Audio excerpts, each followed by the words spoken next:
ایک سالار عبد الرحمن بن سمرہ رضی اللہ عنہ بلوچستان تک آ پہنچے اور اس کے بڑے حصے پر قبضہ کر لیا۔ اس زمانے میں بلوچستان نام کا کوئی صوبہ نہیں تھا، اس علاقے کو سندھ کا حصہ سمجھا جاتا تھا۔ پھر پورے ایران کو فتح کر لیا گیا۔ کابل سمیت وہ تمام علاقے اسلامی حکومت میں شامل ہو گئے جو آج کل افغانستان، بلوچستان اور وسط ایشیا کا حصہ ہیں۔ ایران میں آئے دن بغاوتیں ہوتی رہتی تھیں۔ اس کی وجہ یہ تھی کہ ایران کا آخری آتش پرست حکمران یزدگرد ابھی زندہ تھا۔ سیدنا عمر فاروق رضی اللہ عنہ کے زمانے میں وہ بھاگ کر ترکستان چلا گیا تھا۔ سیدنا عثمان غنی رضی اللہ عنہ کے دور میں وہ خراسان اور پھر سیستان پہنچا۔ مسلمانوں کے خلاف بغاوت کی، لیکن اسلامی لشکر نے دونوں جگہ اس کی بغاوت کو کچل دیا۔ خود یزدگرد ایک پن چکی والے دیہاتی کے ہاتھوں مارا گیا۔ یہ واقعہ عثمان غنی رضی اللہ عنہ کی خلافت کے 8ویں سال پیش آیا۔ اس کے بعد ایران میں بغاوتوں کا سلسلہ رک گیا۔ اس کے بعد روم کے بادشاہ کانسٹینس نے شام اور مصر پر حملے کا ارادہ کیا۔ وہ 500 جنگی جہازوں کے بحری بیڑے کے ساتھ اسلامی ساحلوں کی طرف بڑھا، لیکن اسلامی لشکر نے اسے زبردست لڑائی کے بعد شکست فاش دی۔ رومی دم دبا کر بھاگے۔ بھاگنے والوں میں ان کا بادشاہ بھی تھا۔ اس جنگ کو مستولوں والی جنگ کہا جاتا ہے۔ اس طرح رومیوں کا غرور خاک میں مل گیا۔ رومی بحری بیڑے کا رعب ہمیشہ کے لیے خاک میں مل گیا۔ سمندری لڑائی میں مسلمانوں کی یہ جیت سیدنا عثمان غنی رضی اللہ عنہ کی خلافت کے زمانے کا اتنا عظیم الشان کارنامہ ہے کہ ہم اس پر فخر کر سکتے ہیں۔ سیدنا عثمان غنی رضی اللہ عنہ کے زمانے کی فتوحات دو قسم کی ہیں۔ سیدنا عمر رضی اللہ عنہ کے زمانے میں جو علاقے فتح ہوئے تھے ان میں سے کچھ باغی ہو گئے تھے۔ سیدنا عثمان غنی رضی اللہ عنہ کے دور خلافت میں ان علاقوں کو پھر سے فتح کیا گیا۔ اس طرح ان علاقوں پر دوبارہ اسلام کا جھنڈا لہرانے لگا۔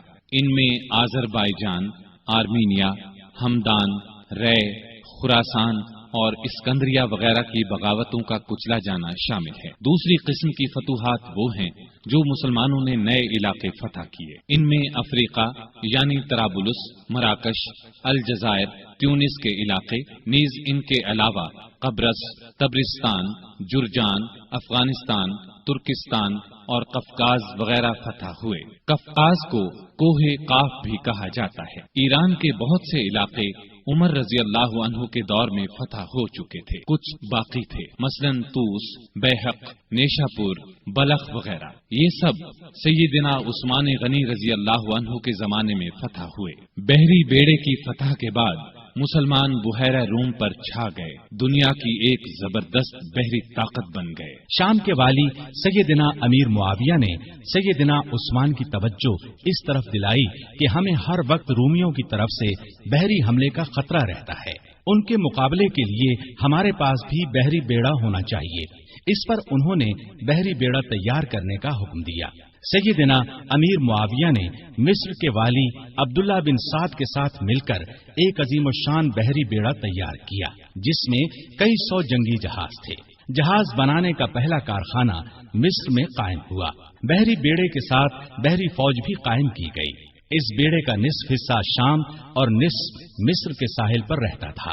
جلد ہی مسلمانوں کی بحری طاقت اس قدر بڑھ گئی کہ انہوں نے قبرص کے جزیرے کو فتح کر لیا۔ پھر مستولوں والی لڑائی میں رومی بحری بیڑے کو شکست دی۔ یہ شکست اس قدر زبردست تھی کہ پھر مدت دراز تک رومیوں کو اسلامی ملکوں پر حملہ کرنے کی جرت نہ ہوئی۔ سیدنا عثمان نے اپنے زمانے میں رفاع عامہ یعنی عام لوگوں کی بھلائی کے بے شمار کام کیے۔ ان میں سے کچھ یہ ہیں: نجد کے راستے پر ایک شاندار سرائے بنوائی، اس کے ساتھ ایک چھوٹا سا بازار بسایا، میٹھے پانی کا ایک کنواں کھدوایا۔ خیبر کی طرف سے کبھی کبھار سیلاب آتا تھا، مدینے سے کچھ فاصلے پر ایک بند تعمیر کرا دیا تاکہ سیلاب کا رخ مدینے کی طرف نہ ہو۔ نہریں کھدوا کر بھی اس کا رخ موڑا گیا۔ اس بند کو بند محظور کہا جاتا ہے۔ کوفے میں مسلمانوں کے لیے ایک عظیم الشان مہمان خانہ بنوایا۔ پورے ملک میں اونٹوں اور گھوڑوں کی پرورش کا بہت اچھا انتظام کیا۔ ان کے لیے جگہ جگہ چراگاہیں بنوائی، ان کے قریب چشمے بنوائے۔ بعض چراگاہیں اتنی بڑی تھیں کہ ان میں کئی کئی ہزار اونٹ اور گھوڑے پرورش پاتے تھے۔ ان چراگاہوں کی نگرانی کرنے والوں کے لیے ان کے ساتھ مکان بنوائے۔ مدینے کی طرف آنے والے تمام راستوں کو اچھے طریقے سے بنوایا تاکہ مسافروں کو کوئی تکلیف نہ ہو۔ ان پر جگہ جگہ چوکیاں اور سرائیں بنوائیں، چشموں کے پانی کا انتظام کیا، سڑکیں بنوائیں، ندی نالوں اور دریاؤں پر پل بنوائے، مختلف شہروں میں مساجد تعمیر کروائیں۔ آپ کے زمانے میں مدینے میں ایک بڑا بیت المال تھا۔ اس کے علاوہ ہر صوبے میں ایک بیت المال ہوتا تھا۔ یہ گویا سرکاری خزانے تھے، ان سے حقداروں کو حق دیا جاتا، محتاجوں کی مدد کی جاتی۔ بے شمار نئے علاقے فتح ہونے کی وجہ سے ملک کی آمدنی بہت بڑھ گئی تھی، چنانچہ جن لوگوں کو بیت المال سے وظیفے ملتے تھے ان میں 100 درہم کا اضافہ کر دیا گیا۔ رمضان میں امہات المومنین یعنی امت کی ماؤں کو 2 درہم روزانہ، جبکہ دوسرے لوگوں کو 1 درہم بیت المال سے دیا جاتا تھا۔ اس کے علاوہ انہیں کھانا بھی دیا جاتا۔ مقدمات کا فیصلہ کرنے کے لیے جگہ جگہ قاضی مقرر تھے۔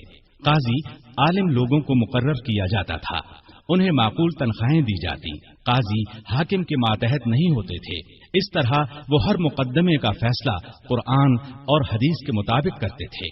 ان پر کسی کا کوئی دباؤ نہیں ہوتا تھا۔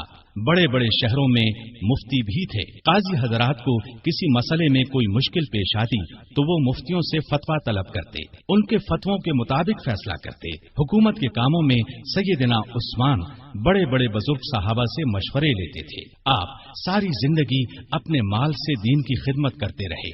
ایک خدمت یہ تھی کہ تمام مسلمانوں کو قرآن پاک کی ایک قرات پر جمع کر دیا، حرم شریف میں توسیع کروائی، ارد گرد کے مکانات خرید کر یہ کام کروایا۔ آپ نے خانہ کعبہ پر پہلی بار نہایت قیمتی غلاف چڑھایا، اس سے پہلے معمولی غلاف ہوتا تھا۔ مسجدوں میں خوشبوؤں کی دھونی آپ کے زمانے سے شروع ہوئی۔ صفوں کو سیدھا رکھنے کے لیے آدمی مقرر کیے۔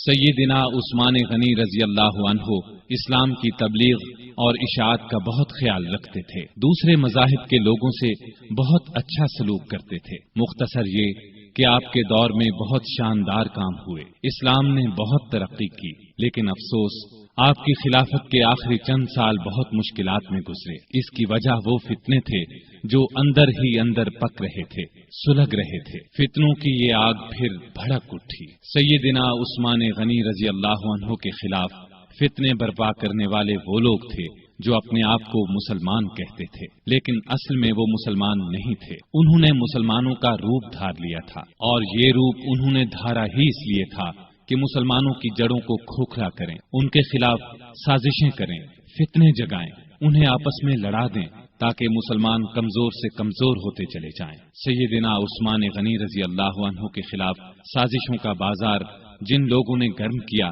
ان کا سردار عبداللہ بن سبا تھا۔ یہ یہودی نسل کا ایک مکار آدمی تھا، اس نے پرہیزگاری کا لباس اوڑھ رکھا تھا۔ لوگ اس کی باتوں میں آتے چلے گئے، بے شمار لوگوں کو اس نے اپنا ہم خیال بنا لیا۔ اس نے سیدنا عثمان غنی رضی اللہ عنہ اور ان کے گورنروں کے خلاف لوگوں کو بھڑکانا شروع کر دیا۔ وہ ان کے ہر کام میں نقص نکالنے لگا، ان پر بے جا الزامات لگانے لگا۔ بہت سے کمزور ایمان والے لوگ اس کے گرد جمع ہو گئے، ان میں ایسے لوگ بھی تھے جو نئے نئے مسلمان ہوئے تھے، ان میں ابھی پختگی نہیں آئی تھی۔ کوفہ، بصرہ اور مصر میں اس نے سازشوں کا جال بچھا دیا۔ یہ جال اس قدر مہارت سے بچھایا گیا کہ بعض نیک دل لوگ بھی شک میں پڑ گئے کہ کہیں واقعی تو ایسا نہیں ہے۔ ایسے لوگوں میں بھی بے چینی پھیل گئی۔